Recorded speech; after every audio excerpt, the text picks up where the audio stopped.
माननीय अध्यक्ष महोदय, मैंने महिला बाल विकास विभाग की मंत्री महोदय से दिव्यांगजनों के संबंध में, उनकी भर्ती पदोन्नति के संबंध में सवाल पूछा था। उनका जवाब भी आया हुआ है, लेकिन जवाब से मैं थोड़ा संतुष्ट नहीं हूँ। मैं माननीय मंत्री जी से जानना चाहूँगा कि उन्होंने जो जवाब में दिया है कि दिव्यांगजनों के अधिकार अधिनियम 2016 के तहत पदों के चिन्हांकन का कार्य वर्तमान में प्रक्रियाधीन है। दिव्यांगजन अधिनियम 2016 की धारा 33 के तहत पदों का चिन्हांकन किया जाना है। मैं मंत्री महोदय से ये जानना चाहूँगा कि ये 2016 अधिनियम जो है और दिव्यांगजन छत्तीसगढ़ का जो अधिनियम है 2023 है, वो कब से लागू किया गया है?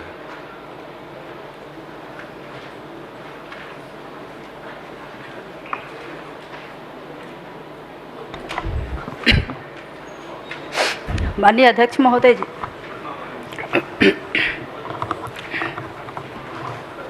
माननीय सदस्य,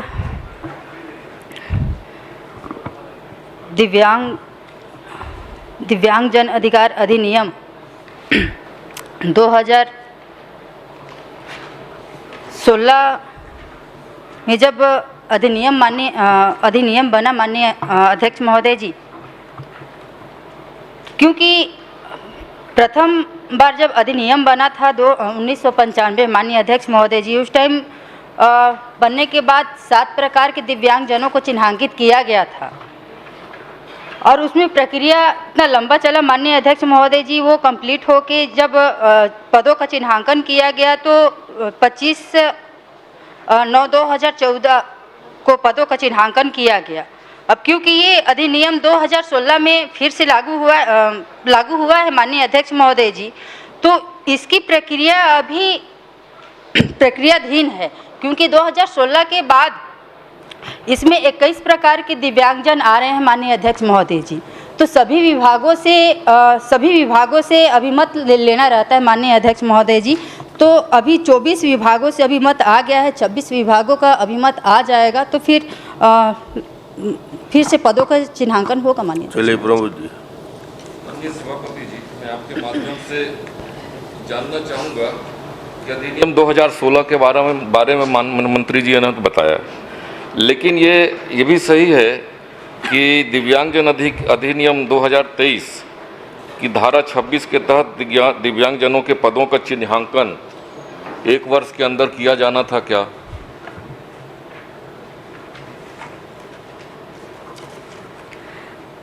माननीय अध्यक्ष महोदय जी, जब अधिनियम बनता है तो उसकी प्रक्रिया होती है, और जब 1995 में इतनी लंबी प्रक्रिया चली, 2016 में इतनी लंबी प्रक्रिया चल रही है, तो अधिनियम 2023 में भी तो उसकी प्रक्रिया तो लंबी ही रहेगी माननीय अध्यक्ष महोदय जी। माननीय सभापति जी, माननीय मंत्री महोदया जी जवाब ठीक दे रही हैं, लेकिन 2016 से प्रक्रिया चालू हुई है, फिर 2023 में फिर से प्रक्रिया फिर लागू की गई। 16 से लेके 23 और 23 के बाद अभी इतने लंबे वर्षों में 7 वर्ष हो गए।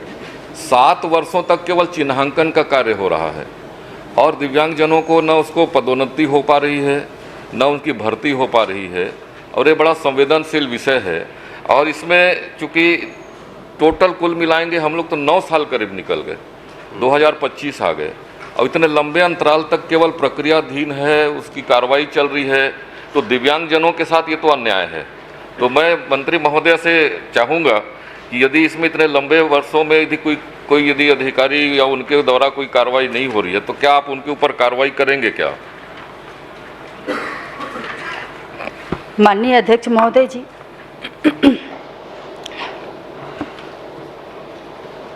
क्योंकि अभी भी 2016 की जो कार्यवाही जो प्रक्रियाधीन है, मैं माननीय सदस्य को ये बात को पहले भी अवगत करा चुकी कि अभी तक अभिमत 24 विभागों से आया है और 26 विभागों से आना बाकी है।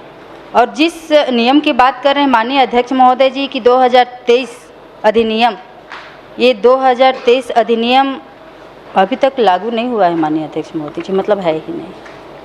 माननीय अध्यक्ष महोदय, मैं चूंकि अभी तक लागू नहीं हुआ है, जबकि उत्तर में आया है कि इसको 2023 लागू किया गया है और कार्रवाई चल रही है, मैं माननीय मंत्री महोदय से एक चीज़ और जानना चाहूँगा। क्या यह सही है कि माननीय सुप्रीम कोर्ट ने दिव्यांगजन अधिकार अधिनियम 2016 के प्रावधानों को लागू करने के लिए समाज कल्याण विभाग के द्वारा शपथ पत्र दिया गया था क्या?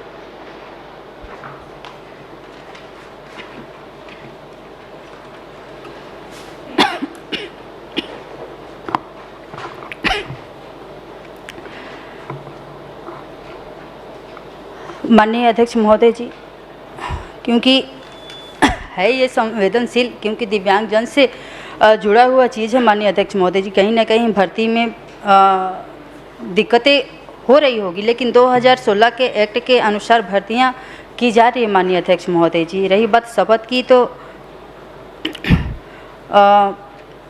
माननीय अध्यक्ष महोदय जी इसमें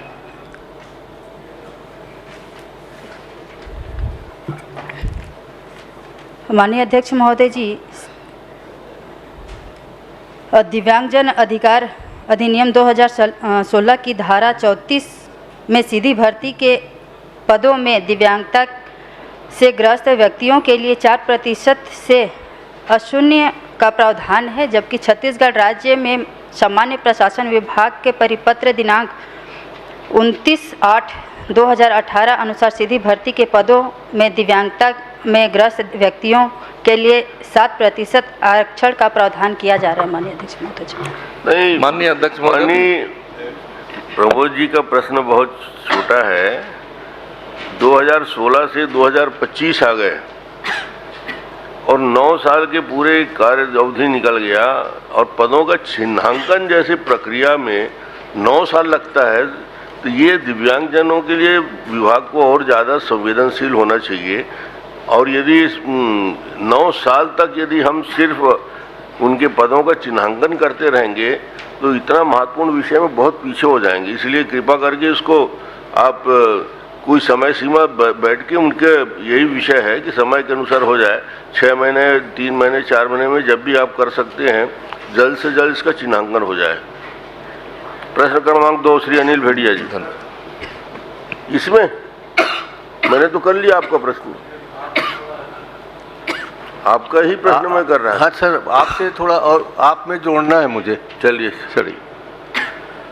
प्रदेश के दिव्यांगजनों के बैकलॉग के रिक्त पदों की पूर्ति हेतु विशेष भर्ती अभियान किए जाने हेतु 31 मई 2024 को शासन द्वारा परिपत्र जारी किया गया है। ये शासन आपका है, क्या आपको पता है कि इस तरह से परिपत्र जारी किए हैं? और अगर इतनी लापरवाही हो रही है, माननीय अध्यक्ष जी भी चिंतित हैं, तो ये एक अमानवीय व्यवहार है जो आपके अधिकारियों के द्वारा, आपके द्वारा या शासन के द्वारा जो किया जा रहा है। और इसे मैं सीधा सीधा कहूँगा कि आप लोग दिव्यांगजनों के साथ धोखा कर रहे हैं, क्योंकि ये नरेंद्र मोदी जी का जो आया है ना प्रोग्राम, घोषणा पत्र, उसमें लिखा हुआ है ये हमारा दिव्यांगजनों का के साथ इस तरह से व्यवहार अध्यक्ष महोदय अमानवीय व्यवहार है। और इसके लिए भी कुछ न कुछ सजा इनको निर्धारित करना चाहिए कि अभी तक मात्र 24 विभाग का आया है, 26 विभाग का नहीं आया है। ये कोई पचने वाली बात नहीं है, समझ ही में नहीं आ रही कौन सी बात है कि दिव्यांगजनों के साथ ऐसा व्यवहार कर रहे हैं। अध्यक्ष महोदय, इसमें समय सीमा निर्धारित करवा दें ताकि इस पे न्याय मिल सके उनको। क्योंकि विभिन्न विभाग इसमें जुड़े हुए हैं और सभी विभाग से उनके पदों का चिन्हांकन किया जाना आवश्यक है। आपको प्रश्न बहुत व्यापक है, तो मुझे लगता है कि मुख्य सचिव और चीफ सेक्रेटरी को इसकी चिंता करनी चाहिए और ये 6 महीने के अंदर इसको एक रास्ता निकालें। ये अंतिम उपाय हो सकता है। श्रीमती अनिला भेड़िया। माननीय नेताजी, आज ओपनिंग बैट्समैन आप ही हैं, पूरा आप ही संभालना पड़ेगा लगता है। बिल्कुल नहीं जनाब, आपकी कृपा हो तो हम ही आज बैट्समैन बन जाते हैं। आज शुरुआत से ही बल्लेबाजी आप ही कर रहे हैं, दूसरे के साथ